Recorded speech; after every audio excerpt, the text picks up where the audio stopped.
Non-sequitur. Your facts are uncoordinated.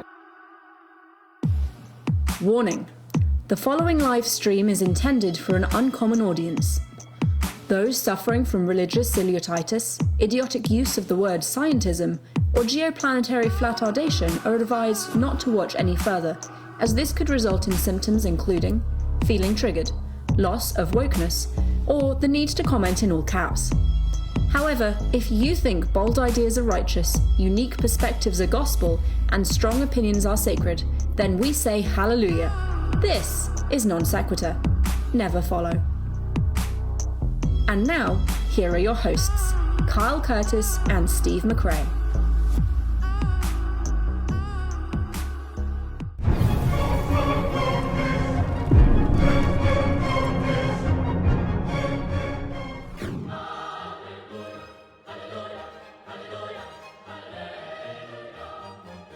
Came in at the end, debated, and then said, "Hey, do you mind if I sing for you guys as an outro?" And I said, "Are you kidding? Yes." Okay. Sorry, I was in the middle of a story and I could not stop, so I had to get that out. But welcome back to Non-Sequitur.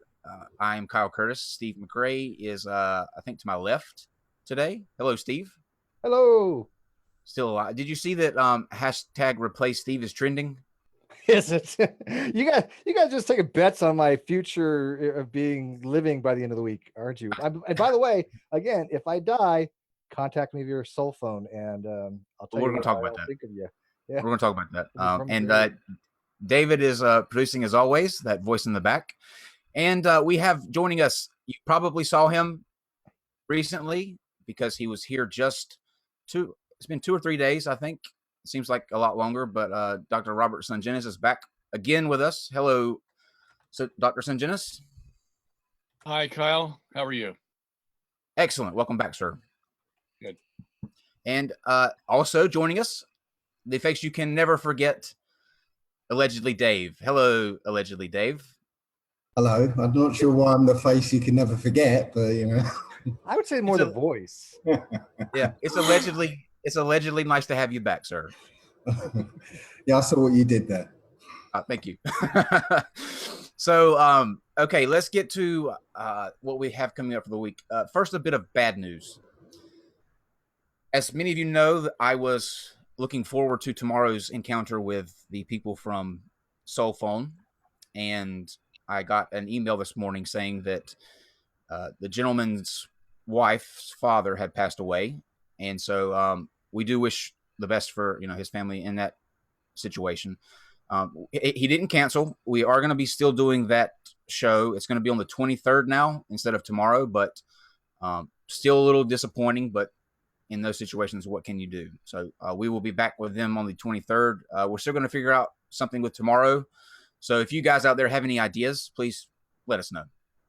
Just kidding. Okay, let's go to what we've got coming up for Wednesday. And that's going to be Dr. Misha Griffith. She's going to be doing a presentation on Cold War dissidents and how they helped save several lives. It's a very fascinating story. I've been brushing up on it. It's going to be Wednesday at 8 p.m. And on Thursday, we have a gentleman that I actually met on Twitter, but he's running for president. There's no slide for this one, so if you're still looking at the same one, this is why. But he's running for president in 2020. His Twitter handle is the Caliph of God, and he has some very interesting views on things that I think will be fascinating to listen to. But we wish him well on his candidacy for president, and who knows if Trump can win, literally anyone can win. So, and then we move to Friday at 8 p.m. Eastern, the debate that is 2 years in the making between Red's Rhetoric and Jaronism. They did a debate 2 years ago. Didn't end so well. They haven't spoken. Well, Steve, have they spoken since? Besides, back and forth through videos. You're muted still. Okay. So this will be them coming back for. It's a big deal. So we're looking forward to having both of them here on Friday at 8 p.m. Eastern. Can you hear me, Kyle? I can now. Yes. Okay. I don't know. That was weird, but no, I don't think they've had any contact with each other. I can now. So all right, we'll get into tonight's debate. Before we do, Steve, no more news from the. No, not nothing today. No phone calls, no text messages, no nothing. So maybe Okay. he's taking the day off from harassing us, I guess. Good. So I'll postpone my American Idol search for a little bit. If you replace me, find somebody that can sing. I will, totally. Allegedly, Dave said that he could, so maybe him. No, I don't think so. So let me go ahead and tell you guys how this will work. We will have a total of 4 timed rounds. We'll do each 10 minutes. The first round for them to introduce themselves, and we'll start with Dave. He'll introduce himself and where he stands on the position. Then we'll go to Dr. Sungenis for 10 minutes. We will come back to Dave for another 10 minutes, and then back to Dr. Sungenis for another 10 minutes. After that, it will be an open, free-flowing conversation between the two of them to ask each other questions and have a discussion that way. And then at the end of that, we will have any questions that you guys have. Of course, read all of the super chats. They are all read on the show, and that will be it. So without further ado, we will start the discussion. And allegedly, Dave, sir, the first 10 minutes is for you to kind of say hello again to everyone, and then tell us why the Earth is flat. Okay, I'm Dave, known as allegedly Dave, and I got into the flat Earth because I watched a video which introduced me to the curvature calculation, and it basically told me that let's step back a second. The curvature calculation is 8 inches per mile squared to find how much the horizon will obscure any object that is at a certain distance away. So armed with that calculation, because I thought, well, hang on, that calculation sounds or makes the Earth sound very small. So I went out looking for curvature, and I think my first stop was in England, a place called Plymouth. There's a lighthouse which is 8 miles away from shore, and I was looking at this lighthouse from almost at the water level, and I could still see the bottom of the lighthouse, and that was 8 miles away. Now, and I can't remember offhand what that calculation is, but it should be something like 16 or 32 feet below the horizon at that distance. But I could still see it. So I went around looking for all sorts of things that I shouldn't be able to see. And surprise, surprise, I could see them. I eventually got myself a Nikon P900 camera, and I was bringing boats back that were supposedly going over the curve. So I got kind of hooked at that point. So I started looking at other things such as gyroscopes, and finding that gyroscopes are showing that the Earth is stationary, and it's obviously not moving. So we have gyroscopes in aircraft that show that gyroscope in an aircraft in the artificial horizon that is spun up when that aircraft is on the ground, so it gets a reference to the ground, and when it starts in straight and level flight, when the plane starts to go over the curve of the horizon, over the curve of the Earth, the gyroscope should stay upright because it's got a property called rigidity in space, and it should appear that the artificial horizon is rolling backwards, right? But it doesn't do that. So I started looking at all sorts of different things, including looking at NASA, which is the only proof that we're on a spinning ball, and finding everything that NASA puts out. Every time any of us start looking at NASA footage, we start finding mistakes. Things like, while you have a trio of astronauts bobbing around, you see a water drip in the background. You see bubbles in so-called space.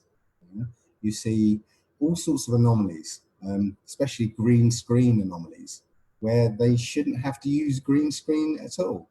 So, and every time you try and look for any proof of the round Earth, you can't find it. So it goes against, what we naturally believe about this Earth. We have senses that tell us how this Earth is laid out. We see, stand on the beach and we look at the sea. It's flat.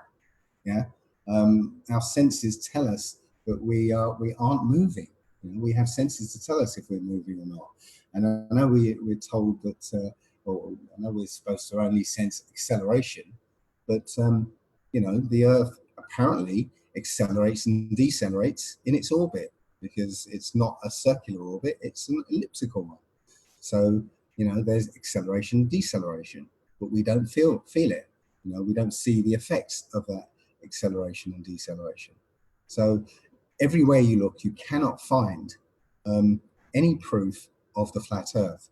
We have to take the word of experts, so-called experts, especially at NASA and all these space agencies. But if you cannot rely on what they're telling you, then how reliable is it? You cannot take that any evidence they produce, as truth. So when you actually look into, the origins of this round Earth idea, you find that it's the same players from the same clubs, secret societies, who 500 years ago got together and basically put this idea out. And I know it goes back a little further than that, a lot further than that, but you find that the forerunners of those same secret societies, had members who were pushing the same idea. So it just turns out that the same people who created this round Earth, spinning ball lie, and the theory of evolution and the Big Bang theory, are the same ones who are currently ruling this Earth today.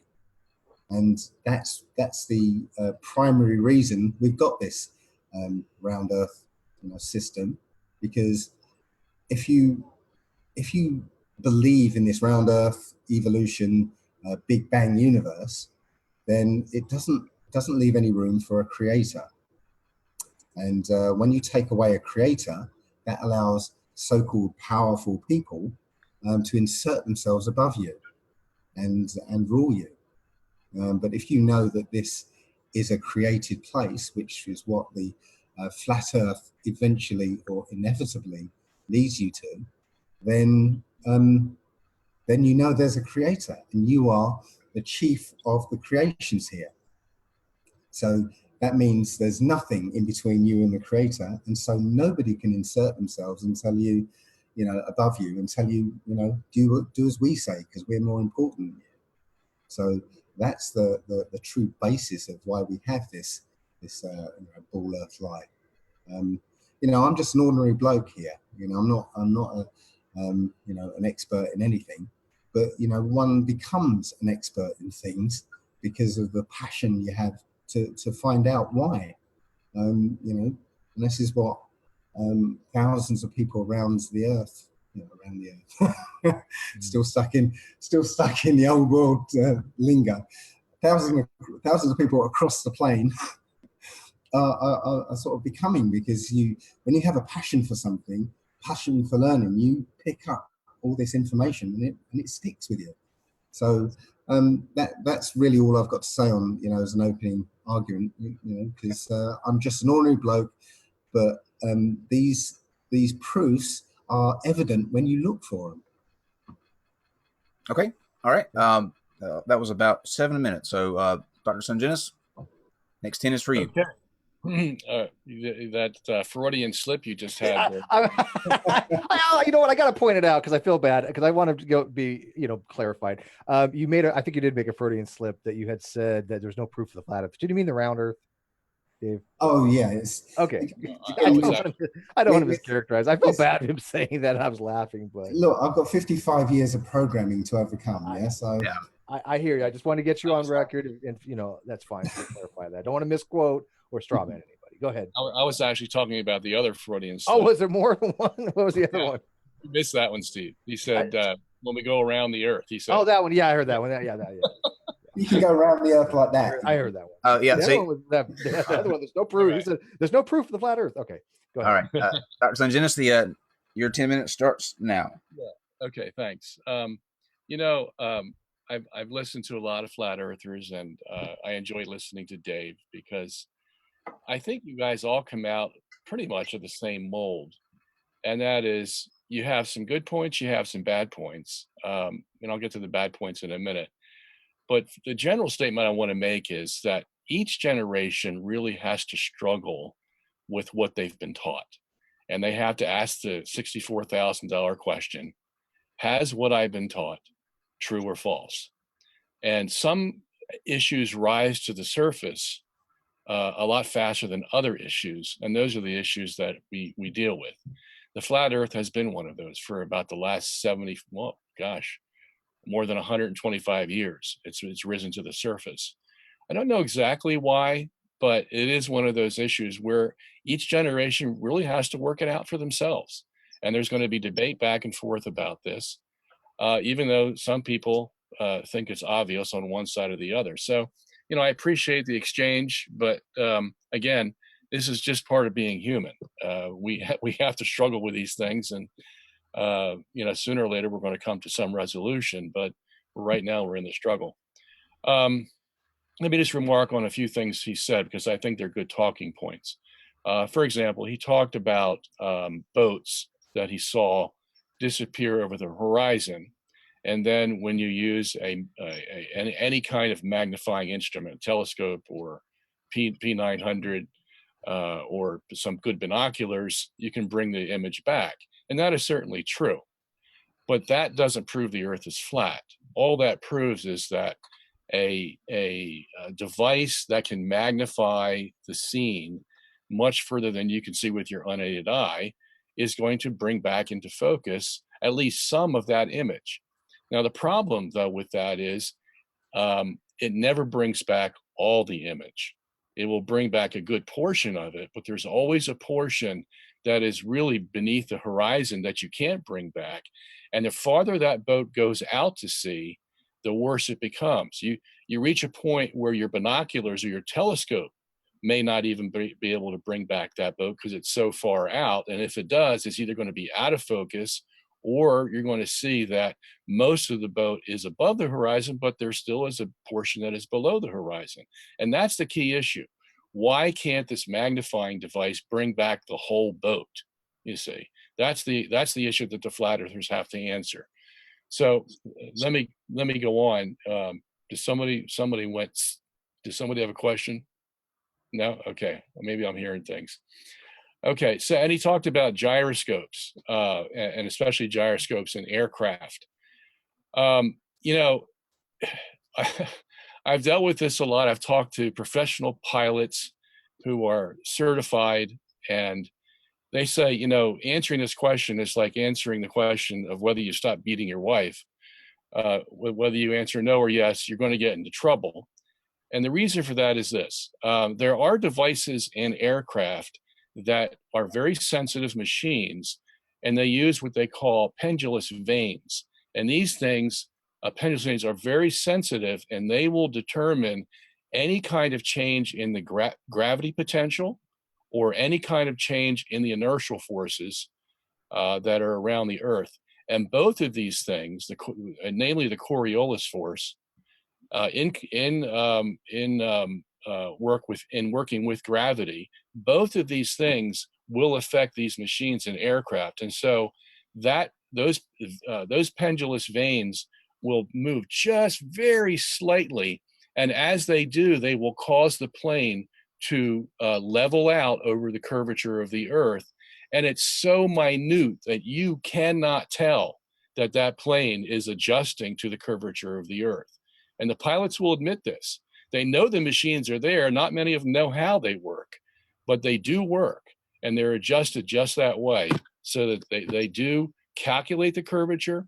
And even if you have a gyroscope, Dave, I think, is talking about the fact that the gyroscope will stay in one position.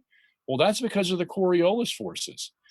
There are three directional forces in the Coriolis force, and each of those three keep that gyroscope in the position you point it. But that Coriolis force changes as you go around the curvature of the Earth. And so the plane has to adjust to that. Even though the gyroscope itself is going to stay in one position, the plane is having different Coriolis forces on it and different gravity forces, and it will have to adjust to those. And that's what those pendulous vanes do in that machine they use to keep everything, so that the plane stays at the same level above the Earth. So dealing with the NASA issue, I understand why people have gripes about NASA. As a matter of fact, I was on your show a couple days ago, or no, was it last week? I was with Subarats, and we were talking about NASA. And there's one story that I wanted to relate to that I think is pretty apropos here, and that is, and I don't know if I did mention it or not, but there was a discussion between Eric Dubay, who was a flat earther, not a Christian flat earther, and Neil deGrasse Tyson. Did I mention that on the other show? You did not. No? Okay. So Neil deGrasse Tyson goes up to Eric Dubay, because they happen to be in the same room somehow, and says, what would convince you that NASA went to the moon? It actually landed a man on the moon. And Dubay comes back and says, I want to see the equipment that they supposedly left on the moon. And deGrasse Tyson says, no sweat, no problem. Takes him over to his computer, starts dialing in to the website, brings up a NASA website that has the Lunar Reconnaissance Orbital Camera and the pictures that this special camera is supposedly have taken of the moon surface. And he shows the picture to Dubay, and Dubay looks at it and he says, I don't see anything there. They could have faked this, they could have made this, that, and the other thing. And Tyson gets so frustrated that he says, that's it, I give up. There's nothing that's going to convince these flat earthers. So I got curious, and I went to look at these photos at the NASA website. And I looked at them, and you know what? I would have had the same reaction that Dubay did. I would have said, this doesn't prove anything, because all they have of these pictures, one of the pictures is supposed to show you the lunar rover, right? And all you see, literally, is a white rectangle in the place where the lunar rover is supposed to be. And Tyson's trying to convince Dubay that this is the lunar rover when you can't see anything of the lunar rover, no detail whatsoever. Now, I find that quite ironic when you go on, in comparison, when you go on Google Earth and you zoom down to your own hometown, and then you get closer and you can see your own house. You can actually see the tiles on your roof, and sometimes you can see the bushes and the trees in your own house, and you can even see your own car parked in the driveway, okay? That's amazing that a camera hundreds of miles up can actually zoom in and see where I live. And yet this Lunar Reconnaissance Orbital Camera, specially designed by NASA to take photos of the lunar surface so that we can see what's there, actually shows nothing. There's not one piece of equipment that they show. All of it's covered by either white circles, white squares, or white rectangles. And so, who's pulling the wool over whose eyes here? So, I understand NASA can do certain things, but here's the bottom line. Because NASA may fib here, fib there, that doesn't mean they're fibbing about everything. That's a logical fallacy, you see. And that's something that you really can't take for granted. You have to understand that, we do live in an evil world. We do live in a world where people make up things to make money, to get fame, and all this stuff. But it doesn't mean that everything they do or say is a lie. You'd have to have a lot of proof for that. You just can't have some piece of evidence that says, oh, here's where they lied, or here's where they flubbed it up, and then make a conclusion of that, okay? For example, we have satellites, and Dave, we were talking about this Steve, talking about this the last time, at Lagrange point 1, which is actually 930,000 miles away. We have the Discover satellite there. Now we have the SOHO satellite there. That's 1 million miles away. At Lagrange Point 2, we have the Wilkinson probe out there taking pictures. But we don't need to be that far away to take pictures of a spherical Earth. All we need are actually weather satellites. Weather satellites are 22,000 miles above the Earth. And that is almost what? 1 or 2.5 times the diameter of the Earth. Okay, so the diameter of a spherical Earth is 8,000 miles. These things are 22,000 miles away. That's a pretty long way. 20 seconds. And yeah. 20 seconds. 20 seconds. And they're able to take pictures of our spherical Earth. And as far as, the Earth moving and all that, well, I'm on your side, Dave. I'm a geocentrist. I don't know if they told you that or not, but I don't believe the Earth moves. I don't believe it rotates. I believe the universe rotates around a fixed Earth, and I can prove that dynamically, that is with physics, and also geometrically. Okay. All right. Perfect. All right. Dave, next 10 minutes is for you whenever you're ready. Okay. Well, you seem to say or kind of hint that, almost like there's some kind of problem with us flat earthers, that, we're looking for something to give our lives meaning or something. I didn't want to be a flat earther. Yeah. I didn't want to subject myself to this ridicule. Not only ridicule, threats of physical violence even. I wasn't asking those questions before I stumbled across a video, which wasn't a flat earth video, it turned out. It was just talking about scientific experiments. I wasn't asking those questions. I stumbled across a bit of information and I wanted to check it out. And it led to the flat earth. That was it. Now, you mentioned when I told you about the curvature or not finding a curvature and being able to zoom into to a ship that supposedly went over the horizon. Well, that idea of a ship going over the horizon to one's naked eye is a 500-year-old proof. It was the first proof that the Earth was a curve. Okay. So everyone would say, yes, you can stand on a beach and watch a ship go out to sea and watch the hull disappear first and then the mast. Yes, okay. So with our naked eye, yes, we all believed it because that's what we see. But now that we have the technology to actually look and see, well, no, that 500-year-old proof does not stand up. Now, you mentioned that, yes, you cannot see after a certain distance. It appears that the bottom of the boat is obstructed. But what you actually see when you actually see it with a P900 or any such camera, what you find is there's an atmospheric effect. I think it's called a fata morgana, where the top of the ship is reflected in a narrow band, which hides the true horizon, right? And you get a false horizon at the bottom of this effect, and you get an inverted image of the top of the ship. So it looks like, the ship is going down, especially when that fata morgana gets large compared to the size of the ship, as it gets further away. Then you see the mast get reflected, and it looks like it's just the mast. But literally, what's happening is that you've got this atmospheric effect hiding the true horizon and the rest of the boat. We can see that when we look again, zoom in on the last part of any part of land that's going into the sea.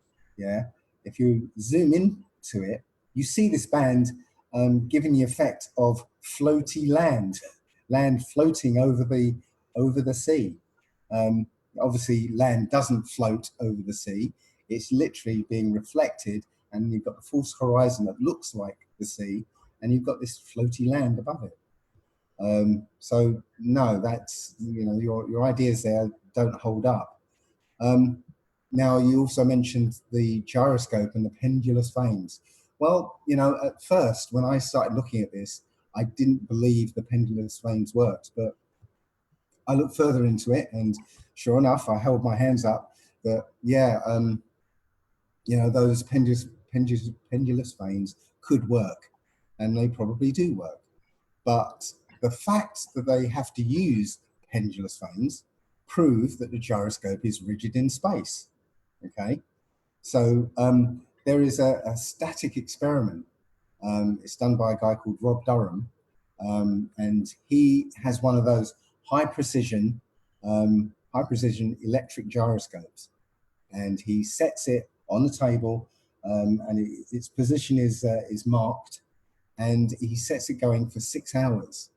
Now, in 6 hours, the Earth should have turned about 90 degrees. And so the gyroscope should move accordingly because it's rigid in space, but it doesn't. So again, that proves that the Earth isn't moving, yeah, and it also suggests that the pendulous vanes aren't actually being employed. Just because they have these pendulous vanes doesn't mean they're actually working when the plane is actually, you know, flying so-called straight and level. So-called straight and level. Yeah, I'm trying to rush through my points here. I don't know what time I've got. I can tell you. You've got 5 minutes left. Okay. Yeah, you also mentioned Coriolis effects on planes. Well, you know what? Coriolis effects, you know, do not work on planes. You know, when you fire bullets at long distances and artillery shells at long distances, well, apparently you've got to take Coriolis effects into account. But planes, well, they're in the air for much longer, and you know, they don't take Coriolis effects into account. You know, i.e., you don't fly north to go west.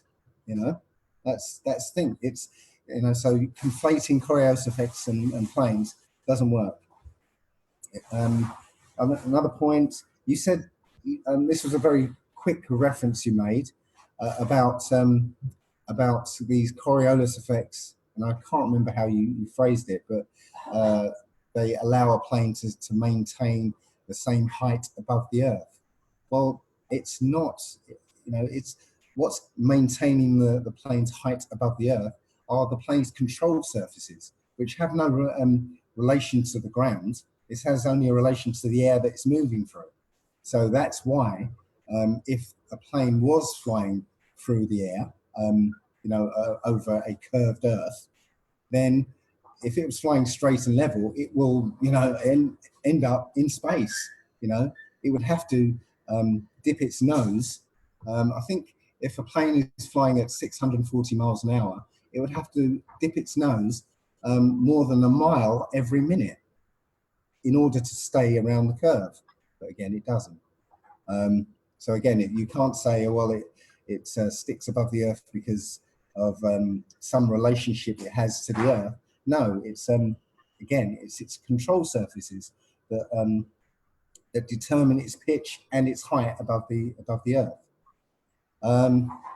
Okay, you also mentioned about you know, the moon landing and what would convince somebody you know, that the moon landing was real. I would say that if there was a camera left on the moon that had 24/7 live stream from the moon, yeah, that would convince me. But you know, for some reason, nobody in 1969 thought that might be a good idea. But you know, there you go. You also said that NASA might make a fib every now and again. Well, no, NASA lies at every opportunity. As I said, every time you scrutinize any of their footage, right, you sit there long enough. Sometimes I've sat and watched NASA videos for 3 hours at a time. Right, you sit there long enough, you will see a mistake. You will see something that should not happen in zero gravity. You will see things like green screen glitches. There's one famous one that's came out recently where you see 3 astronauts and they say goodbye, but the camera lingers on them a bit too long, and all of a sudden their outline the colors bleed across all their outlines, and you see the green screen around the edge. Definitely a green screen glitch where they switched it off a little too early. There's tons of these things. Every time you look, you find the mistakes. 1 minute, Dave. Okay, the last thing I'll talk about is satellites. I've got lots more to talk about them, but I'll just give one point. We can lie in a field at night, at midnight, and see satellites, apparently satellites going overhead. Well, I drew a picture of the Earth to scale and drew 2 lines around the Earth, circles around the Earth, one at 99 miles, the limit of the lower limit of low Earth orbit, and another at 1,200 miles. Well, you know, the 99 mile was like you know, a few millimeters, and the 1,200 mile was about 2 centimeters. Right. So when the Earth is in shadow, so you've got the sun one side of it, the Earth is in shadow. Any satellite in that band, which is where most low Earth orbit satellites are, well, you cannot see them because they're in the Earth's shadow, and satellites don't have lights on them. So there you go. Okay, and Dr. Sungenis, this will be the last 10-minute round, and then we will go into a open format discussion. Great. Okay. Dave first started off saying that I either said or implied that he was doing this to give his life meaning. I did not mean to say that or imply that. If I did say it, I don't remember saying it. So I trust your motives are pure, Dave, and I would not try to stick that kind of label on you that you're just doing this out of you know, fame or fortune or anything else. So let me lay that to side if you don't mind. Now, dealing with the ships over the horizon, you know, I find it interesting when flat earthers are confronted with this fact that ships eventually will go beneath the horizon.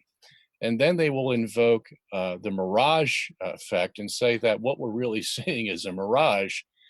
I find that interesting because when the issue of looking at the Chicago skyline is brought up from the famous Joshua Nowicki photos, he saw the Chicago skyline from the other side of Lake Michigan at Grandmere State Park.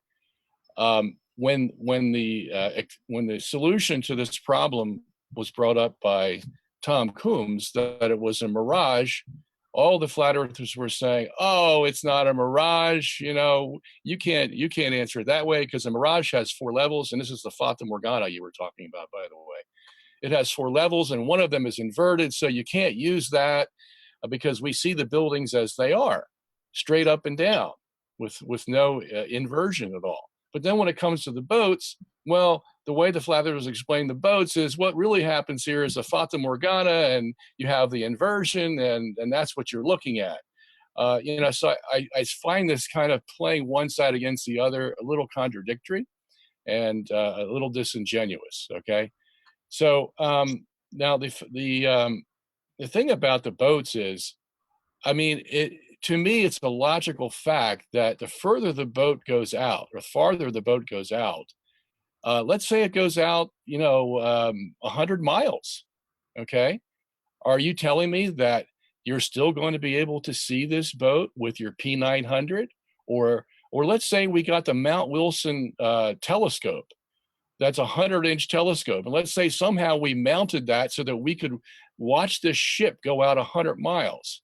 Now, if the Mount Wilson telescope can see out into outer space millions of miles, surely it's going to be able to pick up a boat 100 miles away.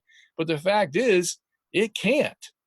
No magnification we've ever had has been able to see a boat beyond, say, 70 miles or so, no matter how powerful it is, because eventually that boat does go below the horizon and the story's over.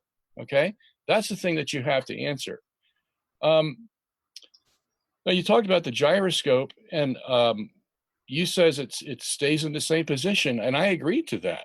Okay, and the reason for that is because the gyroscope is not being controlled by gravity.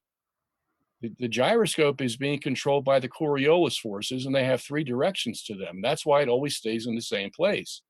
So, because if you're going to use a gyroscope, the natural question to ask you is, okay, Dave, what makes the gyroscope stand in one place while everything beneath it is moving? You don't have an answer for that. The answer is that it is the Coriolis force. Okay, that's the only thing left to control that thing, and it's a force that's orthogonal to the centrifugal force. So we know it has to be behind the gyroscope. Now you were saying that where is it here? You said the Coriolis effect does not affect planes. Well, that's exactly what I said. It doesn't affect the plane, it affects the gyroscope. What affects the plane is the gravity, the pendulous vanes inside that machine that keeps that plane level, that is at the same height above the earth, that's all controlled by gravity. The reason you don't see the horizon falling back is it happens very slowly.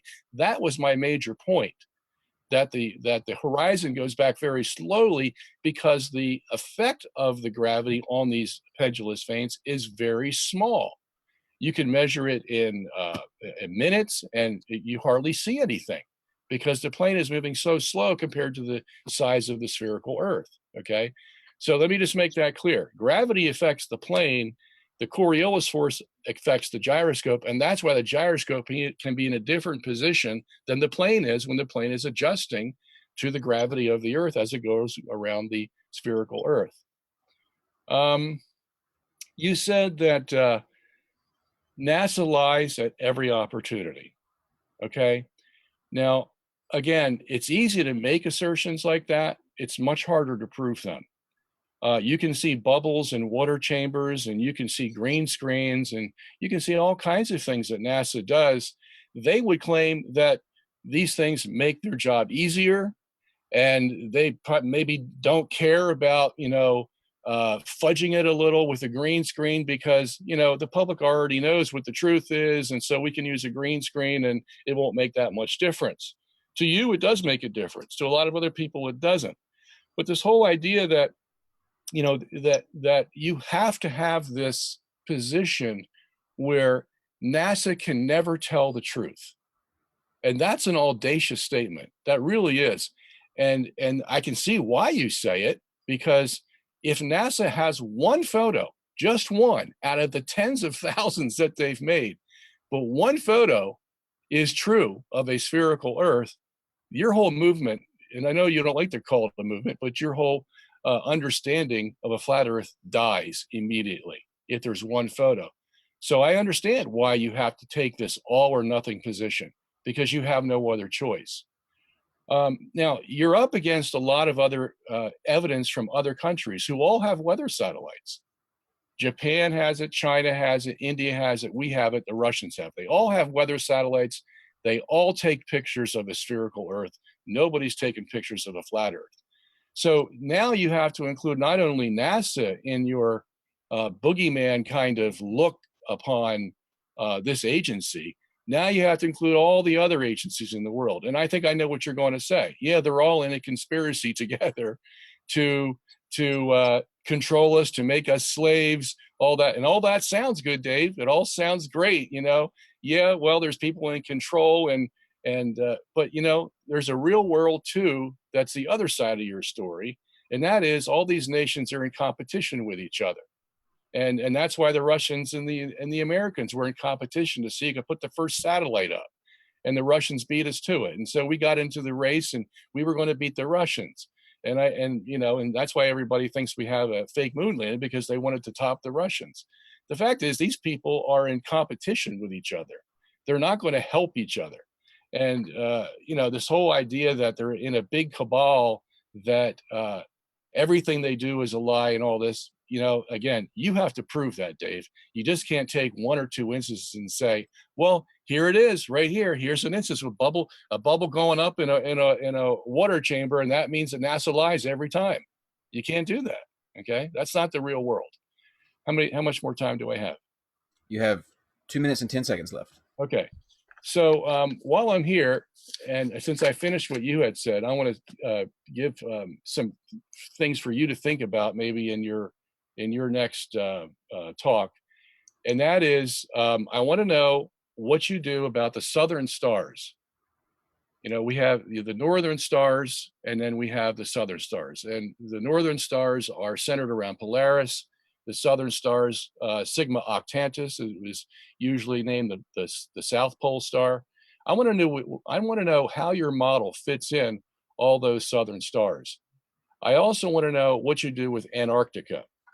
As we have customarily understood Antarctica as a continent, you have to believe it is at least a 75,000-mile ice wall around your spherical Earth. I want to know how you explain that. I also want to know how you explain how your sun and moon move. What's causing them to move? What's causing them to remain above the Earth 3,000 miles? What is causing them to move at different circumferences around the Earth to create the seasons? That is, how does the sun and moon know to start switching their radii so that they can actually start circling at the Tropic of Capricorn instead of the Tropic of Cancer to 20 seconds. To create the seasons? In other words, I want to know the forces that are in control of your system. Where are they? If you don't have any, then you really don't have a system. All you have basically is a geometric system. And so I'd like you to answer that. Well, I think that'll do it. Yep. And actually, you could have just asked those questions directly because it's now open into the discussion round. But you can start off by answering one of them, and then you can take them point by point if you'd like. However you want to do it, Dave. Okay. Right. Well, you talked about mirages. I mean, you know, mirages are inverted. Yeah, they're always inverted. Yeah, the Joshua Nowicki one, right? The weatherman explained them as a temperature inversion. Yeah, that's not what we're talking about when we're looking at boats at a distance. It's not a temperature inversion with light bending, you know, above on the layers of hot air or whatever. No, this is an effect we see every time, you know, close to the surface of, you know, close to a surface. We see that when on a hot day, a car is coming towards you on the road, on a straight road. We see that car reflected, you know, just the inversion of that car reflected in the road, you know, looking like it's going through water when there is no water. Yeah, that's the effect. We're not talking about this mythical effect that was described in that Joshua Nowicki thing. That was just made up. Okay. If you think it's made up, Dave, well, there is a science of lenses and light and understanding how light bends, and it's called refraction. And that is a fact. Okay, that can't be argued with. The question we have is refraction occurring over Lake Michigan when Joshua Nowicki sees the Chicago skyline? Okay. Indeed. Now let me finish first. Yeah. Refraction is caused by a temperature inversion. Okay, we have in April and May is the only months he can see the Chicago skyline from the shore of Michigan. You can't see it any other time. The reason is because the water is a lot colder because we just got done with winter and the water has not warmed up yet. It's usually about 38 to 39 degrees. The air temperature, on the other hand, can rise to about 55 or 60 degrees in April and May, because we get some hot days and cool days in April and May until it actually starts getting really hot in June. In that condition, you're definitely going to have air refraction, because all it takes is a cooler air on the bottom and warmer air on the top, and you have refraction. As a matter of fact, that refraction can be so severe that it will follow the curvature of the Earth. And that's exactly why Nowicki's seeing those buildings on the Chicago skyline, but cannot see them in other parts of the year.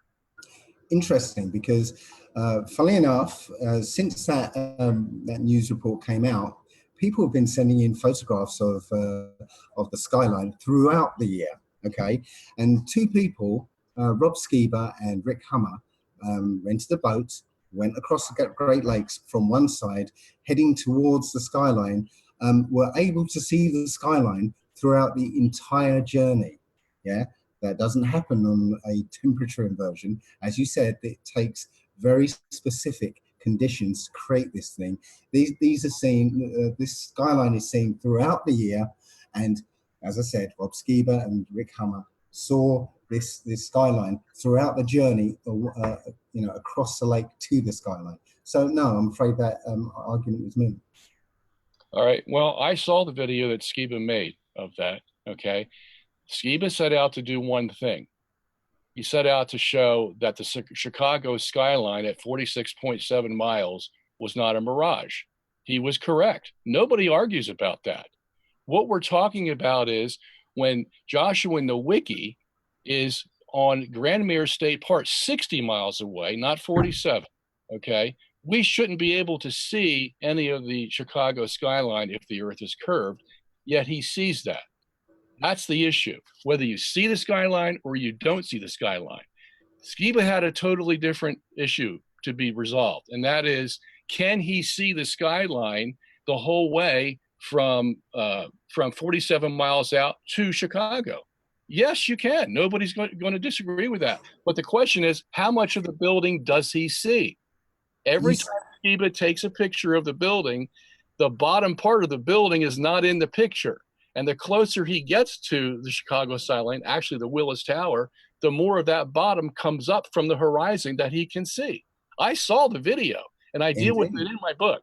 Indeed, but things. But still, 47 miles away, you still shouldn't see even the buildings themselves.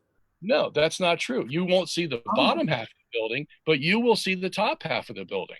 He shows the pictures, and every picture, the bottom is taken out, and only the top is showing.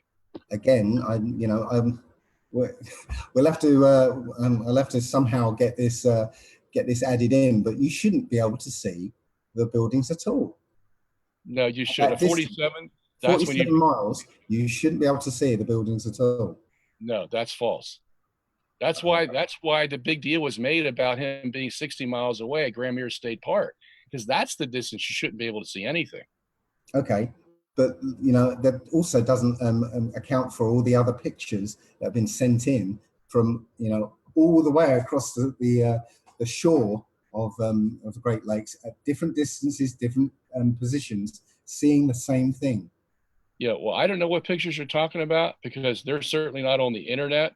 If you can provide me one that's taken in December, where the water temperature and the air temperature are practically the same, and you want to say that because if that's the case and there can't be any refraction, and then you want to show me a picture taken from Grandmere State Park that still shows the Chicago skyline, I'll give in. You win. Okay. If you can prove that there was no refraction, but you're going to have that hard to do, because I don't know anybody who's taken such a photograph, Dave. Well, apparently Josh and the Wiki did. No. That was in April, May. Okay. Okay. All right. That's when the inversion is going to occur, because you got the disparity between the water temperature and the air temperature. Okay. Well, that sounds like a nice experiment for somebody to do, just to disprove your words. Okay. I think you ought to do it. I live the other side of the world. Okay. All right. Well, that reminds me of a video I saw that somebody sent me that you made, and you did a laser test across a body of water. I don't know where that was. Lake Balaton in Hungary. Okay. And you actually saw the laser beam go up instead of remain level or go down. I thought, what was your explanation of that? Well, that is a weird effect, because it certainly wasn't the Earth's curvature, because what we actually saw was the laser go straight along, level to the surface of the lake, and then suddenly curve upwards, bend upwards. So what does that tell you about light? Okay, what does it tell me about light? That yes, it can be bent, and I actually explain that with there's an experiment done with a tank of water and somebody shooting a laser through it and adding sugar to the water. When it hits a certain density, that laser bends upwards. Was it bend down? Okay, great. All right, so we both agree that light can be affected. Sometimes we don't know what's affecting it. Sometimes we do. Indeed. But you know, let me. with the Bedford level experiment that you were talking about before, I think the thing that led you into this whole area of flat Earth, you know, the first guy to do that, Robotham, put the flags about a half a mile apart or a mile apart, I forget, and he looked out and he didn't see the light. He didn't see the flags going down. Okay, somebody else did that experiment. I think his name was Wallace, and he found that the flags actually were going down. And then a third person did that experiment and saw the flags were going up. So we have 3 different results from the one Bedford level experiment, you know.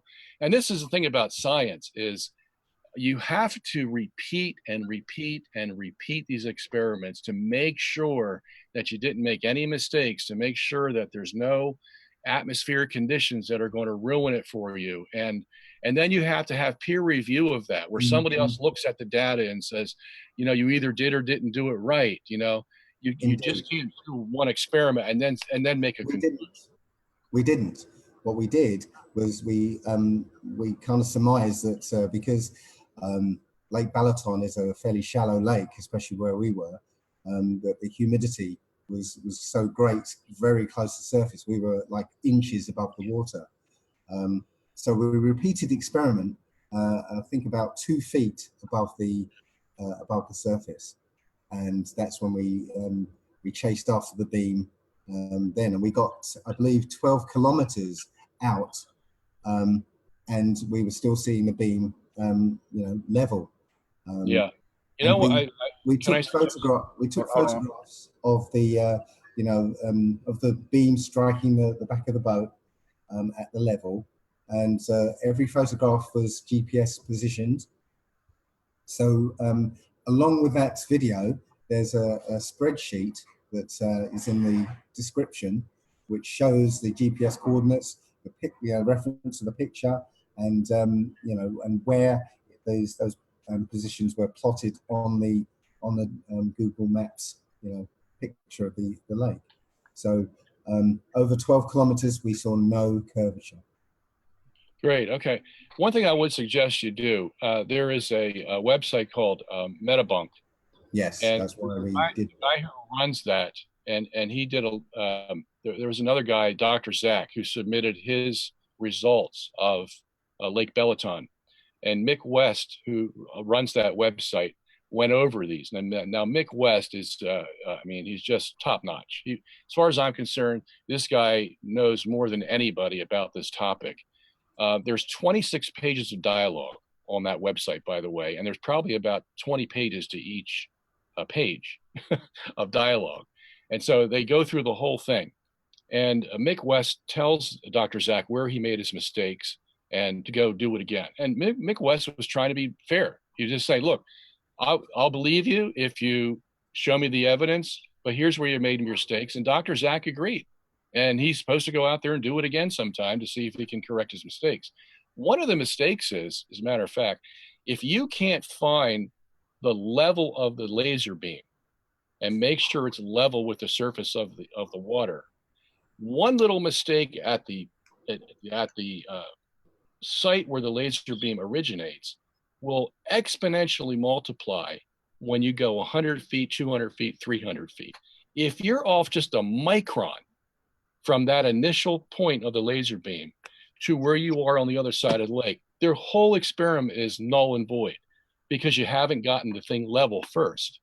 And that's one of the things that Mick West points out.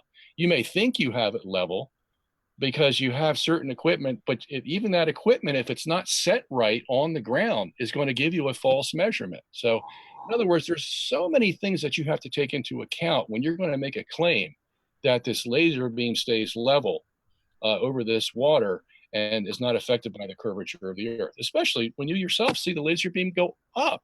I mean, what's making it go up, for Pete's sake? I mean, come on. The density of the air next to the water. Okay, so then it can go down too, right? Right, but it was an optical effect because we in that image where the beam went upwards, there was a kind of faint image of the reflection of the beam going straight underneath it. So it was a very just an optical effect, but which wasn't apparent when we moved the laser up 2 feet or so. Now, okay, can I go on and ask you some questions? Okay. Okay, so with the southern stars, okay, now in the spherical model.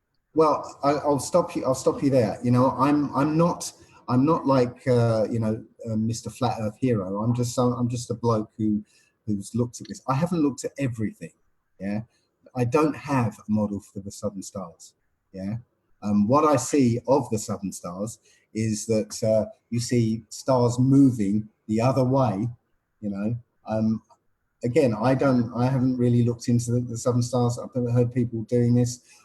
In my, with me, I've literally found enough evidence to say, that this is a flat Earth. I've moved on to other things. Yeah, I haven't spent time looking at every aspect of it. That's one of the aspects I haven't looked into. All right. Well, let me challenge you then. Okay. Okay. I mean, it's one thing to take that position. I'm not going to talk about the southern stars. I'm just going to challenge you on your methodology. Okay.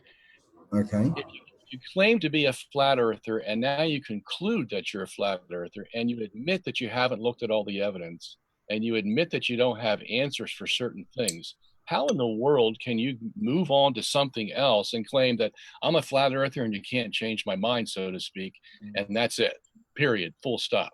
The globe Earth model does not have answers for hardly anything. Yeah, it has theories built on assumption upon assumption upon assumption. Yeah, but so does the flat Earth. Indeed. So you can't. So why do you believe in the flat Earth? Every time you level that argument against me, I can point 3 fingers back at you. Sure, but I can answer mine. I never said to you that I can't. You can give assumption upon assumption upon assumption. It's not an answer. It's a speculation upon based on masses of assumptions. If you prove it is, just because you say so doesn't make it so. That's why I want to ask you about the southern stars, because if you don't give the right answer, then you haven't really defended your model. So I'm at a gas that you would just move on and say, okay. I can't answer that question because I've not seen the southern stars moving in the way that I've been told they're supposed to move. I can't say that. Yeah, I can't. Well, that's not the issue I'm dealing with. Okay, well, okay. What am I doing? I'm guessing because you mentioned sigma octantis that you're saying, well, why don't where's the circular motion around this invisible star? No, I'm not. Okay. What I'm asking you is this. I'm asking you if we can see Polaris on a flat Earth, okay, because the straight up vertical from the middle of that flat Earth, Polaris is going to be no more than 3,000 miles, okay? Okay. Well, I don't know how high, but go on. All right. So I'm just setting up the question to you, okay? Now, we do know that there is a southern pole star, Sigma Octantis. We do know the constellations that go around that. Then there's a whole other panorama of southern stars that on the spherical model are below the equator, okay? So my question to you is, where do all those southern stars fit into this flat Earth with a dome over it? Do you believe in the dome, by the way? Yes, I do. Okay, so where do all these southern stars fit into that dome with the flat Earth? What do you mean by fit in? Well, okay, when you see models of the flat Earth with the dome, all you see are the northern constellations. The Big Dipper, the Little Dipper, all those kind of. But where are the southern constellations that are near the South Pole and a little above the South Pole on the spherical model? Where do you place them in your flat Earth model? Where do they exist? They would exist at the bottom of that dome structure, the bottom half. Really? Of that dome structure. So how much of the northern stars take up that dome and how much of the southern stars take up that dome? I do not know because I've not been there. Okay.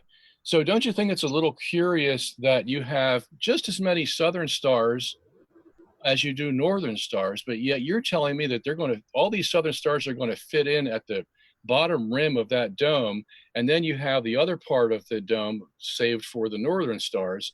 How are you going to be able to see constellations of the southern stars if they're all crunched up at the bottom of this dome? I never said they were crunched up. Well, they would have to be.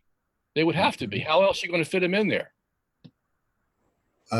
Sorry, how do you fit The them in northern there? the northern stars already take up the volume of the hemisphere of the dome you believe in. So Okay. how are you, my question was, how are you going to fit in the southern stars? And if you do, how are you going to preserve the distances between those constellations of the southern stars so that you can actually see constellations in the dome over this flat Earth?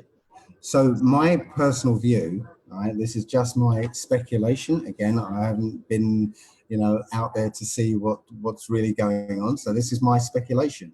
Okay, we have our known Earth in the center. Okay, we've got the ice wall around the rim. Okay, we've got some measure of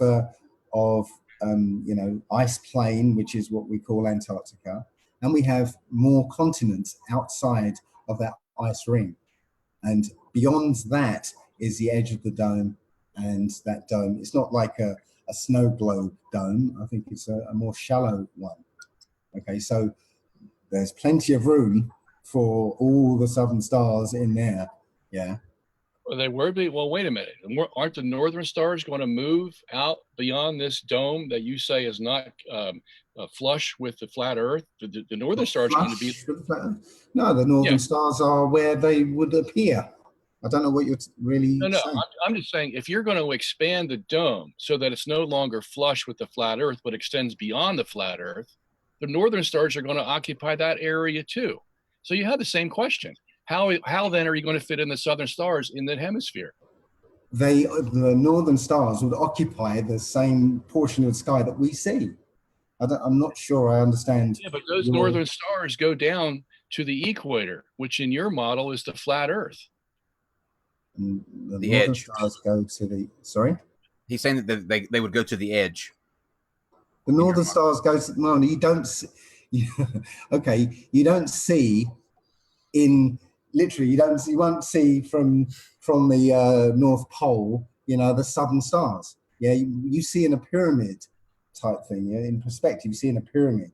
So the further away those stars are, the more they're hidden by the kind of upward motion of the not upward motion, but the apparent upward motion of the ground. Yeah, it's the way we see. It's perspective. Yeah, that's why you only see. Dave, I'm saying you only see a portion because of the way our vision works. Yeah, I'm not talking about perspective here, how much we can see. I know you're not talking about it. I'm talking about it. Oh, okay. If you want to go on to another subject, that's great. No, it's not another subject. I'm telling you why we can't see, or we see only a portion of the sky because of the way our vision works. Yeah, if you go further south, you see a different set of stars because of the way our vision works. Yeah, like being in a long corridor where the floor seems to go upwards to the horizon, and the ceiling seems to go downwards to the horizon to a vanishing point beyond which you cannot see. Same thing. Yeah.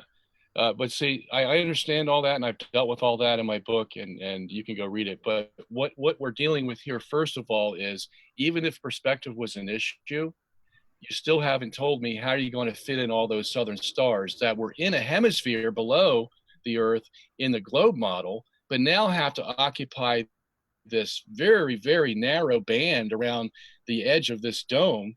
And all the northern stars they're not compressed at all. But the fact is, if you put the southern stars in the bottom part of that rim, you're going to affect the northern stars also, because they're all going to be pressured, and you won't have constellations anymore. You can have all the stars that are available to be seen on Earth in that firmament. Okay, you're stretching all the way down. Okay, so from anywhere in the north, you see a portion of that sky. Anywhere in the so-called south, you see a different portion of that sky. That's it. It's just perspective. Let me interject real quick, because I don't think we're going to come to an agreement on this part. And just so that you get all three of your questions in, Dr. Sungenis, you might want to go to number 2, because we are pushing at nearly the 90-minute mark. Okay, great. All right, let me do that. Okay, Dave, I want to ask you, let me go on to the third question first, then I'll come back to the second one. The third one deals with gravity and inertial forces and dynamic forces and all that. So what I want to know is, in your model, the sun and moon are going around a flat disk. They go around the Tropic of Cancer in the springtime, or actually June 21st would be their going around the Tropic of Cancer. Then the sun and moon will go around the equator in September 21st, and then they will go around the Tropic of Capricorn in December 21st.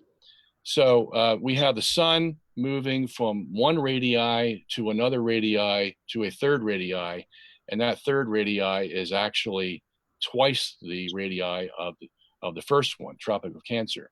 So that means the sun's going to have to go around twice as fast at the Tropic of Capricorn as it does in the Tropic of Cancer. We also have to have a sun that can remain 3,000 miles above the Earth. And we also have to have some kind of compensation for the fact that if the sun and moon are going to go around at this rapid speed per day around this 75,000 mile ice wall, what is stopping the sun and moon from going off into space, as you had talked about the plane going off into space? What's stopping the sun and moon from going off into space because of the centrifugal force that's going to cause them to go in that direction? So you have three problems here.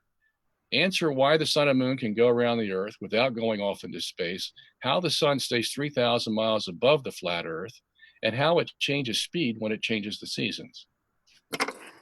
Right. Well, first of all, when I said about the plane going off into space, I was talking about the ball Earth model, not the flat Earth model. Yeah. So I'm in my model, there is no space, no such thing as space. No, the firmament is all there is. Okay. So the sun and moon don't go off into space because there is no space. Right? What's at the edge then that would stop them? You say the firmament is at the edge? Yes. Okay, so why doesn't the sun bang into the firmament? Well, why doesn't the Earth get flung out into space when it hits the focus of an elliptical orbit? Yeah? I don't know, because I don't believe in that system. Okay, I'm just talking about your system. Okay. I don't know. I do not know what's keeping the sun and the moon up. As far as I'm concerned, it's their lights in the sky, a greater light and lesser light. Okay, I don't know how they work. That's the prerogative of the Most High. Are they okay? I understand that. Are they? So you claim ignorance on that one? Well, yes. Just as every all science is based on ignorance, just with ideas, opinions, theories. Is your idea of a mirage for a boat going over the horizon, is that just also science that just doesn't know what it's doing? It's not science, it's observation. It's what we see time and time again, every time we look and zoom in on something far away. Well, I think other people who study, that's a science, the art of using lenses and air refraction and all that is science. I mean, what else could it be? Well, science is not science anymore. It's a question of preserving the status quo, and this is what you're doing. Really, geocentrists preserving the status quo? I don't think so. Well, you're preserving your last bastion of the status quo, as far as you're concerned. Is that right? Okay. So you admit you don't know anything about the forces that keep the sun doing what it's doing, why it changes speed, all that. I just want to make that clear. No, but in the geocentric model, or sorry, the heliocentric model, the Earth is supposedly in an elliptical orbit. I know. I told you don't need to worry about that because I don't believe in that. I'm with you on that. Okay. Right. But what I'm trying to say to you, Dave, is look, if you're going to present a model, you just can't present a geometric model and say, done, finite, no problem. No, but what I'm saying, to be able to explain this to people. If you're going to take the time to explain about boats and horizons and laser beams and all this scientific stuff, and then you throw up your hands when it comes to inertial forces, dynamic forces, wait a minute, that are supposed to keep your sun moving and doing what it's supposed to do on a flat earth, and yet you say, well, I claim ignorance, and that's up to God. I don't know. I'm moving on. I mean, you're contradicting yourself. it's arrogance for me to say that I can possibly understand what's going on, holding the sun up in the sky. Yeah, it's ignorance for me to do that. Yeah. Well, you know what? And I hate arrogance. to crash with you, brother, but I would say it's ignorance for you to move on without knowing what the answer is and saying, I'm a flat earther, no questions asked. I'm a bloke who knows what I know, right? And you know, right. I don't know because I've not been there. There's very little of data I can actually pull out to see exactly how it works. I don't know how it works. Yeah. Okay. All right. Let me go on to the next one. You want to ask me a question, by the way? You don't know how it works. If you know, if the Earth is you know, in the center, you know, what is keeping the sun going around the Earth? Oh, thank you for asking. That's easy. Oh, is Okay. it? Okay. Oh, yeah, that's a real easy one. Because in physics, which is a science, okay, a rotating universe will create inertial forces called Coriolis, centrifugal, and Euler forces. And all those forces combined together keep the sun and the stars rotating around the central axis of the universe. In the Newtonian system, which is what the heliocentrists believe, they believe that those inertial forces are fictitious because they can't fit them into their system. And so they say the reason that the Earth is going to go around the sun is because the Earth has inertia, and that's modified by the centripetal force, which is the gravitational force that pulls it in, and it's going to combine to make a circle so that the Earth goes in a circle. Okay, each of us has our physics that we go by to answer the question about where the forces come to move those celestial bodies. You're the only one that doesn't. Okay. Okay. So, so you can make up a theory, okay, an opinion, and now somehow that's fact. Just because No. In order for you to say it's not true, you have to disprove it. Okay, well, you know, if I come up with the banana theory that you know, makes the numbers work out, does that mean that I have more information than you do? No, because that's easy to disprove. Well, no, I could, you know, this is a beauty of mathematics. Yeah, you can actually create a banana theory, and you know, say that the sun and moon move around the Earth because of the, you know, a relationship with the shape of the banana. And, you know, as long as the numbers work out, great, there you go. No, because we base it on evidence first. And the evidence first is this. When I drop my pen, okay, it's going to fall. Something's pulling it down, okay? Oh, Newtonian forces, are we? We're going with that, are we? Well, I'm just asking you, do you have an explanation why this thing falls down when I let go of it? Density and buoyancy. Density and buoyancy. Okay, let's go there. Good topic. All right, density and buoyancy. Okay. Now, any scientist worth his salt is not going to deny that buoyancy takes part in how an object falls. Okay. What he will say to you is it's not only buoyancy. Because let's say you have 3 layers. You got oil, water, and gas, and you mix them up in a cylinder. Okay, and then eventually what's going to happen to those 3 elements? They're going to separate. The less dense one is going to go to the top. The more dense one's going to go to the bottom. There you have it, buoyancy. The question is, what's keeping the most dense one tied to the Earth? Okay. What's keeping the most dense one tied to the Earth? Right, so the other 2 can go on top of it. What's keeping the whole system tied to the Earth? Simply because the densest one is going to be at the bottom, because everything else will rise above the most densest thing. Sorry, maybe you don't get the question. No, I don't. Okay, maybe I should ask a question to answer that question. Yeah. Go Go ahead. If you had a gas bottle containing 1 kilogram of liquid helium, yeah, okay, Okay. and you had a 1 kilogram weight, and you evacuated the the liquid helium into a weather balloon, and you let go of both of them, what would happen? You let go of both of what? The balloon and the helium helium? balloon and the 1 kilogram weight. Say it again. Somebody interrupted you there. Say it again. You have a kilogram of helium in a gas bottle, yeah? And you have a 1 kilogram weight. You fill up a helium balloon with all the helium, yeah? So you've got 1 kilogram of helium and 1 kilogram weight, and you let go of them, what will happen? What will happen? How big is the container that holds the helium? Well, it's a helium balloon holding 1 kilogram of helium. You said you had a container of 1 kilogram of helium. I'm thinking of a capsule. You have a gas bottle which contains 1 kilogram of liquid helium. Okay. And how big is the gas bottle, and what's it made of?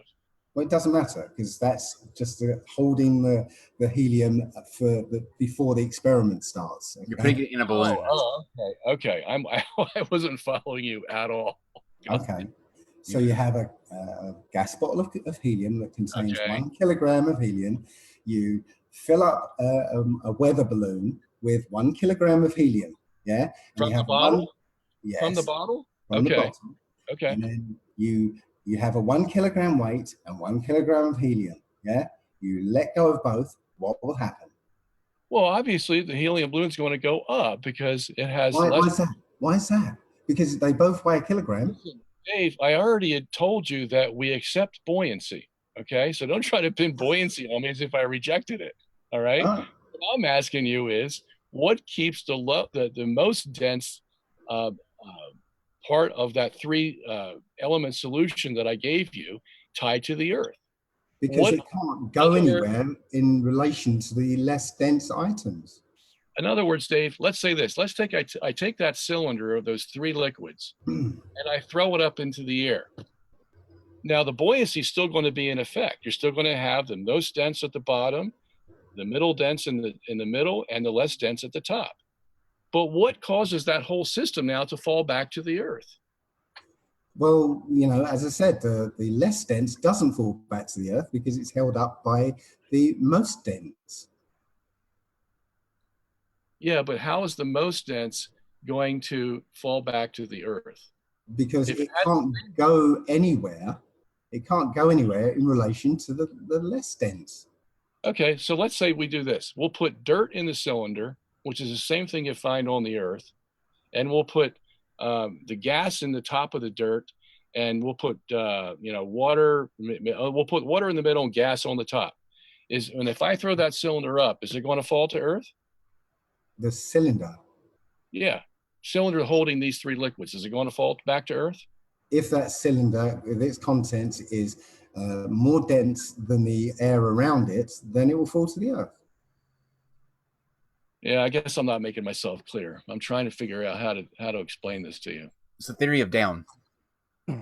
Yeah, but what I'm trying to ask him is, what if he's basing it on density? What keeps the most dense object tied to the Earth? And he's trying to say that it's still density. In other words, I think you're asking, just because something is more dense, and dense has to do with the mass per area, right? I mean, something. Okay, so if something's denser, he's asking you what intrinsically makes that something that is attracted to go towards the Earth, just because it's denser. Because it is denser, and there's in relation to the things that are less dense to it. There's nowhere it can go. It can't go above something that's less dense, so it has to be below. You understand that, Dave? I mean, Steve? No. No, okay. Well, I don't. Because it weighs more, right? Is that what you're going with? Because it weighs more than the air around it, it's going to fall. It's less dense. It's more dense than the air around it. Yeah, he has a point. You're saying, right, that it's either some kind of Newtonian force between 2 objects, or some curvature of space-time that things, things seem to be attractive. Neither of those things, work. Well, okay, here, I got an example for you, Dave. I just thought of something. Do you believe that moons go around Jupiter? Well, I believe that there's lights in the sky which have their own paths. Yes. Okay. And I meant to ask you this before, whether you believe the sun and the moon are substantive things or just lights. Can you clarify that? I would say they're lights. Without any substance? Do they have material substance? Again, this is speculation because I've not been there, but yes, I believe they're lights. Okay, let's say Jupiter, which doesn't have a light, is that a substantive thing we call a planet? It's a light. It's a light in the sky. But it doesn't have substance. Like you have substance, I have substance. It's a light in the sky, no substance. No substance. Okay, so these little moons that we see circling Jupiter, what are they? They're also lights in the sky. They're lights. So we have lights circling lights. Lights moving in relation to other lights, yes. Okay, and so it's just like, can you describe light without a source? What is that? What kind of light are you talking about here? I don't know. One example is sonoluminescence. Is what luminescence? Sonoluminescence. Sonoluminescence. Okay. Yes. So so how about the sun? Is that a substantive thing that lets off light, or is that just light? A light. Light in the sky. I don't have. How is that light created? I don't know. Nor do you. Well, we do have theories about hydrogen turning. We do have theories, and I can. We do have theories, and I can come up with a banana theory that tells you. Well, we do see solar flares, and we do get heat from the sun. So again, I can come up with a banana theory that gives you why solar flares. So like bananas, yeah.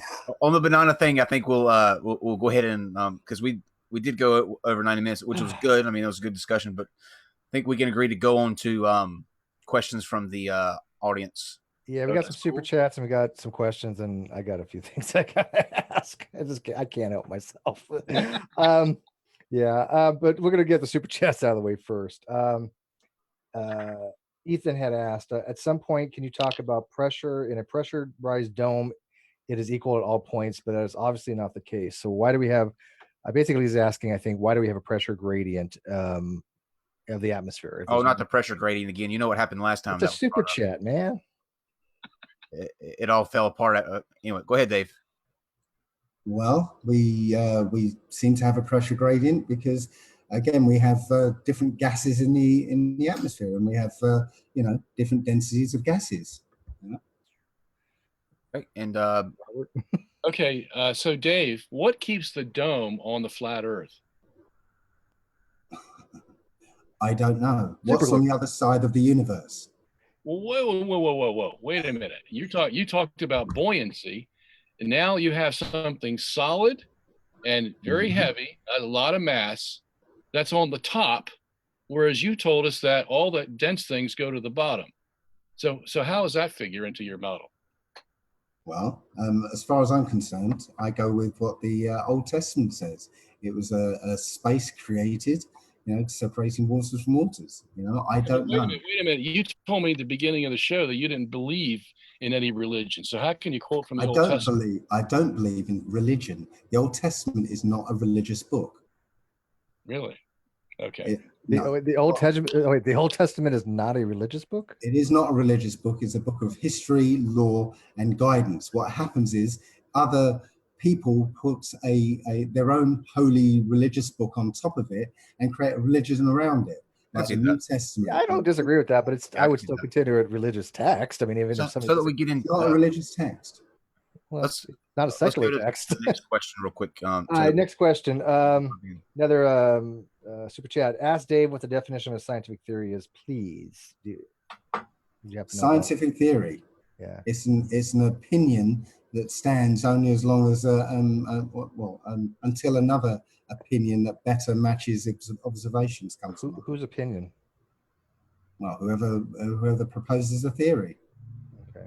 Barbara, do you want to answer that? What your definition of a scientific theory is? What your definition of a scientific theory is? Well, whoever proposes a theory. Okay. Barbara, do you want to answer that? What your definition of a scientific theory is? Well, whoever proposes a theory. Okay. Yeah, a theory is the third step of a process that started when you found some evidence that led you to a certain reasoning where you made a what they call a hypothesis of why this thing occurred that you saw, no matter what it is.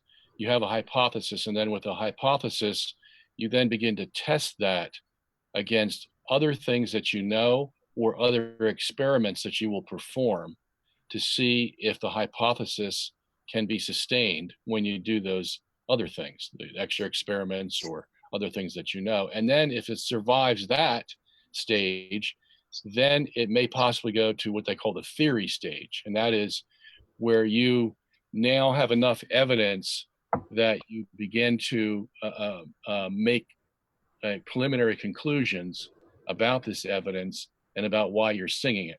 It doesn't mean you have proof. You just have a theory, because science really has a hard time proving anything, because that third step of being able to prove something means there can be no other alternatives existing that will answer the evidence you saw except the one you found. That's hard to reach, if ever. So, but a theory is like between a hypothesis and provable. I've been asked to clarify that because I don't think you're quite right on that. Let me try to clarify and see if you agree, Robert. First of all, a hypothesis can become a theory, but it's usually incorporated into a theory. It's usually about the fourth or fifth step. The first step in any science is you talk a little slower. I can't Oh, understand. sure. Let me clarify and see if you agree. First, I think the first step is actually. Okay.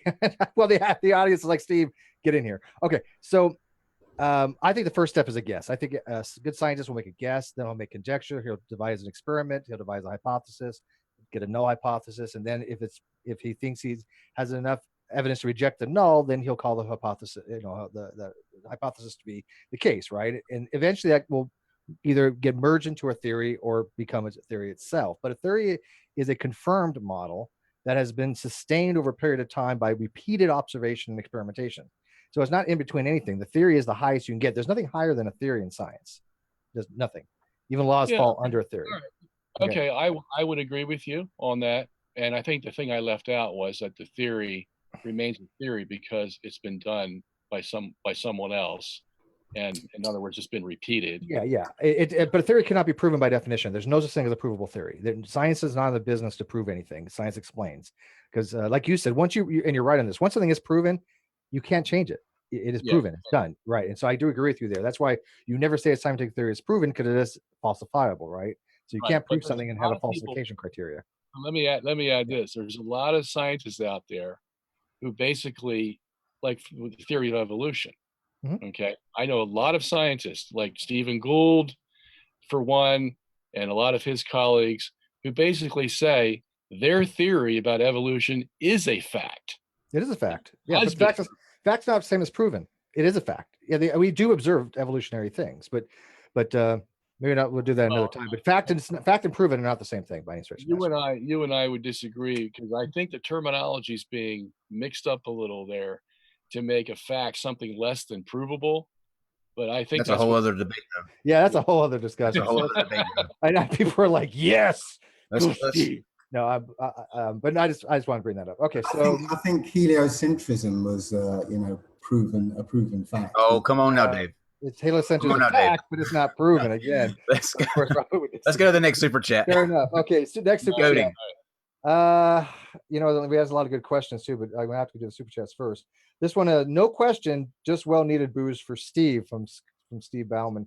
Thank you. I had actually bought whiskey yesterday, and I'm telling you right here and now, after this is over, you ain't going to see me for a while. I need to drink. Another one was with buoyancy and gravity laws, along with mass and volume, we can predict acceleration. How does acceleration models work in a flat Earth? So how does something accelerate on a flat Earth? Oh, me? I don't. I don't know. I don't know. I'm not. I'm not going to be sitting around trying to make up formulas and what have you. It is one of the fundamental, I guess, rules of this place, that things things fall at a particular rate. I mean, again, I can pretend to be scientific and label it and give a theory that might include strange forces between objects or curvatures of space-time, but I'd just be making up stuff just like those two characters. The allegedly Dave theory. Yeah, Before Steve asks you a question, I want to ask two. One, and then I want to say one other thing. Dave, you made a comment in your opening statement about how you would believe that we went to the moon, and that was for them to leave a camera there that would live stream in 1969. I just wanted to clarify. I don't think that existed in 1969, so that wouldn't have been possible. There was no live streaming back then. Well, hang on a second. Hang on a second. No, but there was they did have Go ancient ahead. Wi-Fi. Go ahead. They did have ancient Wi-Fi, so they were probably on that from the obelisk. That's true. Go ahead, Dave. Well, they had a camera that they left on the moon. Yeah, that was to film the ascent stage of the lunar lander. Yeah. And well, if they could have a camera that they could remotely control, left on the moon, why couldn't they have a high definition camera pointed at the Earth all the time, sending.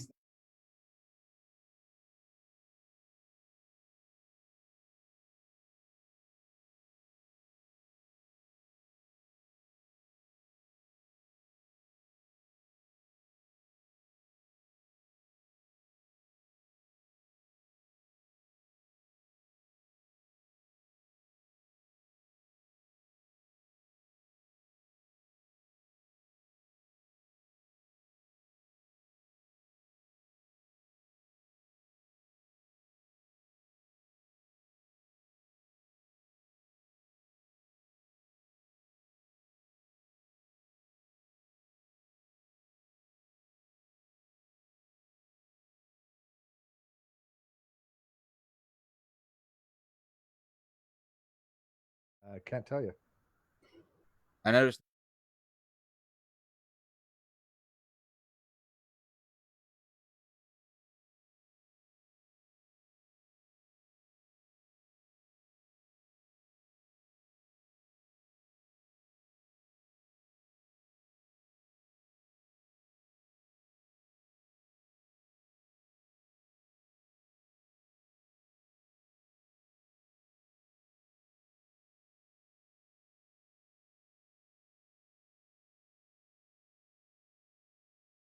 Are we back on?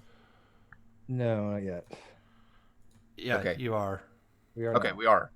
Yes. We are. We aren't. We are. We aren't. If you're listening to us We out are. there in YouTube world, I'm not sure what happened there, but we lost Dr. Sungenis for a second, and then YouTube lost us. So maybe you're right, Dave. Maybe they don't want us. They don't want the truth getting out there. The Illuminati, man. I'm telling you, they So found us. before Steve asks a question, and then we close out and let you guys make your final statements. I was just asking Dave. He had made mention to the continents on the outside of the Antarctic wall, and I was just looking for that to be clarified just a little bit, and what he meant by continents and how he came to think that that was the case outside of that wall. So you were talking about Admiral Byrd when we dropped out. Yes, Admiral Byrd on his last, I think it was Operation High Jump. He came back and did a interview on something called the Longines chronoscope, and on it he said that beyond what he called the South Pole, the other side of Little America, which was their base there, there was a continent the size of the continental US that was uninhabited, with masses of resources, coal, oil, uranium, all sorts of things. And he literally told how he found this continent.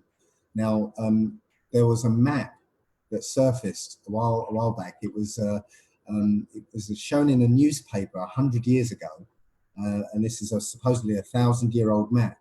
And on that map is the continents that we're used to strung around the North Pole, and beyond the ice wall are these continents, and one of them kind of matches the description that Admiral Byrd put out.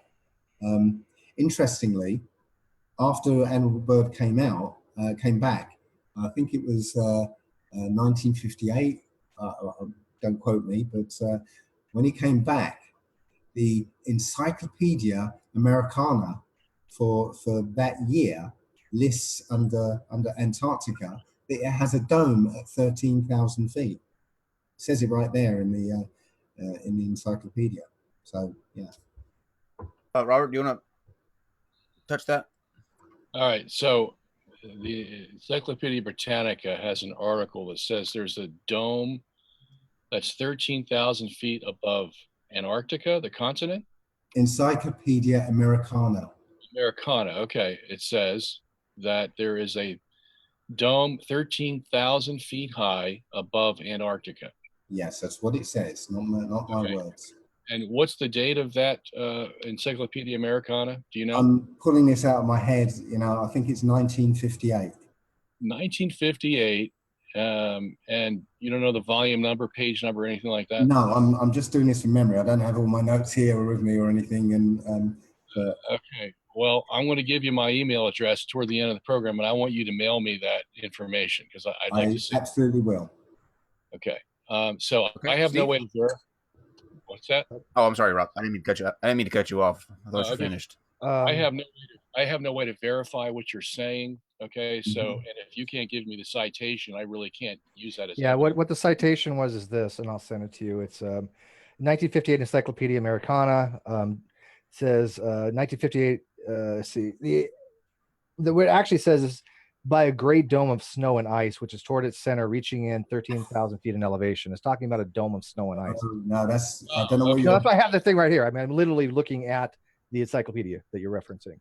It is 58 Encyclopedia. They can still send it to you, Dr. Sungenis. I'll send you what I have. Yeah. But I just want to clarify that it's not a dome in the sense that David was talking about a dome previously. No, it's just an ice wall or a snow wall or whatever, 13,000 feet high. That I can understand. Ooh. Yeah, it's just a dome of snow and ice. But again, interpretation, I guess, right?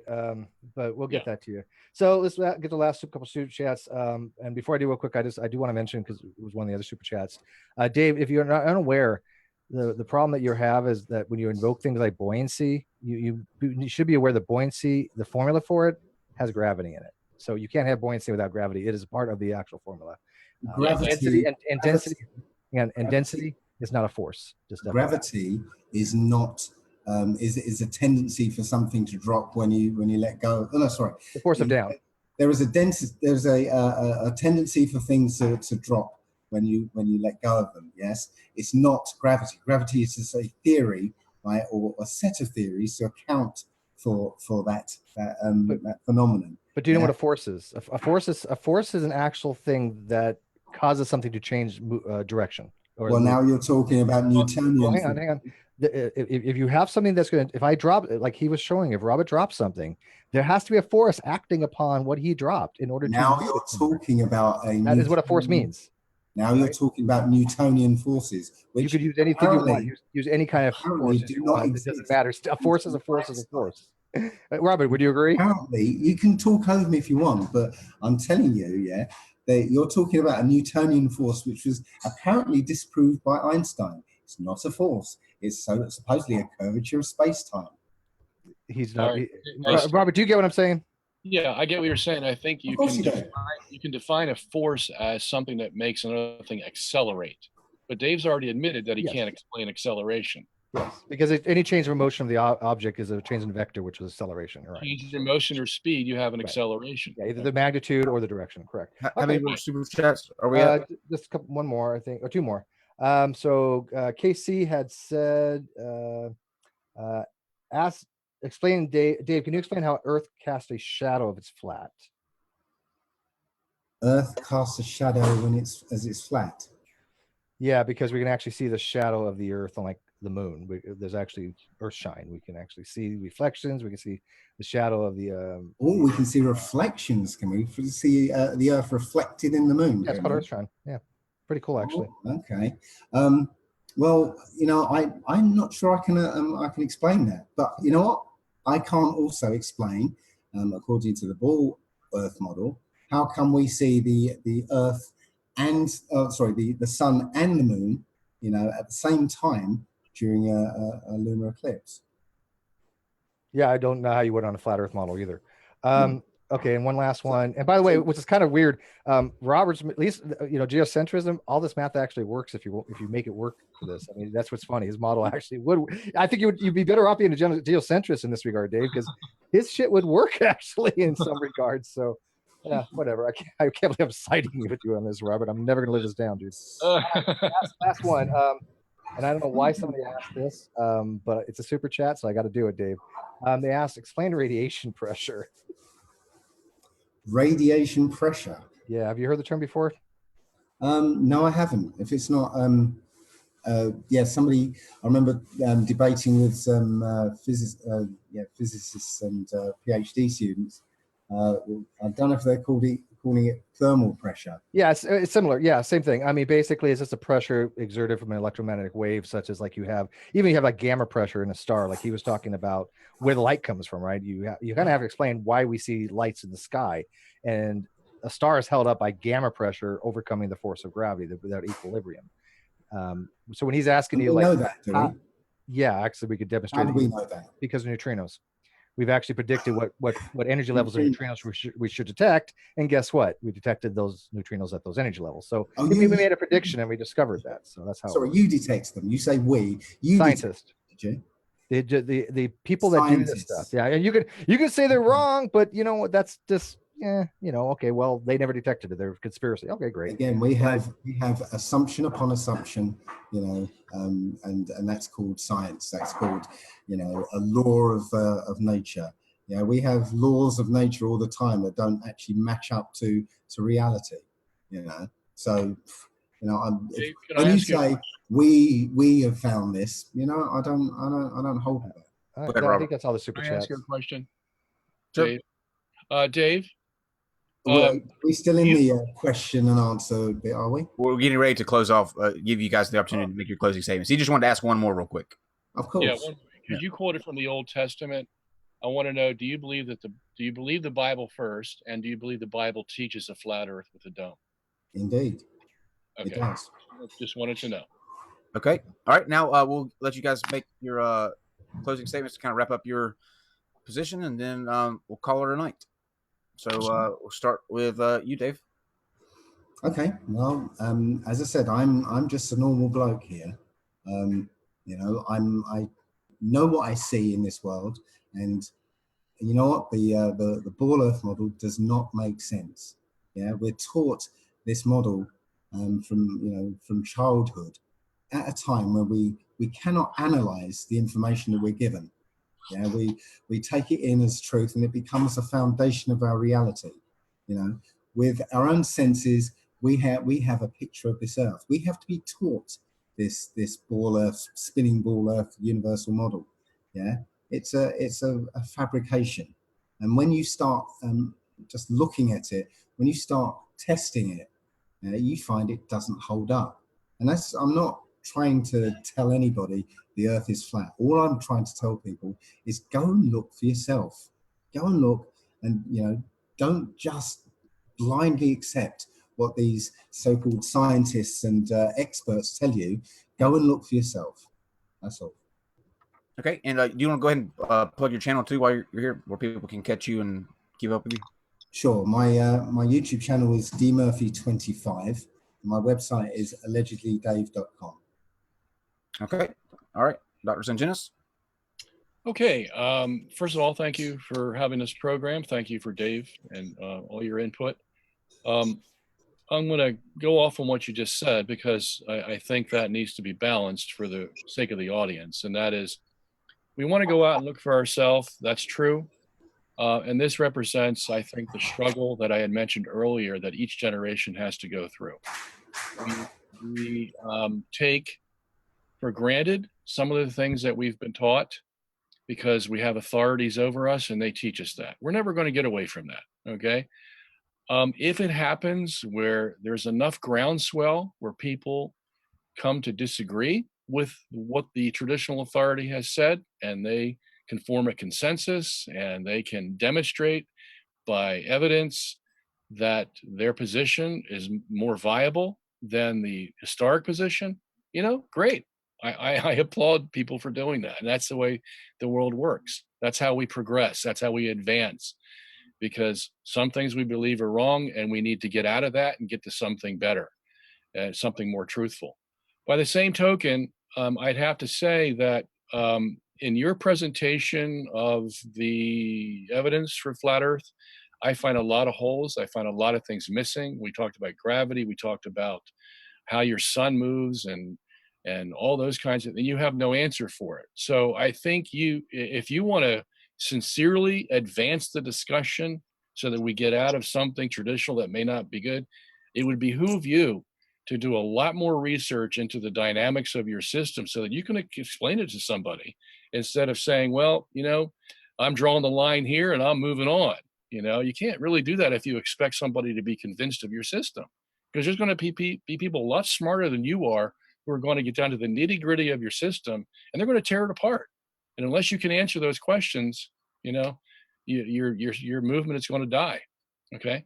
So also, I want to, can I plug my book? Of course. Of course. Okay. So here we have it, Flat Earth, Flat Wrong. You can get this at www.flatearthflatwrong.com. And you can get the PDF for $10. And it's pretty thick. You get 738 pages of information for $10. And you can also buy it in book form if you want. So that's it. Okay.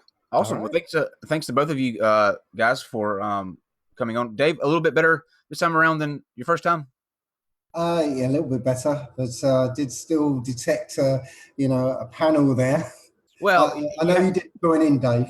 Yeah, well, we have to.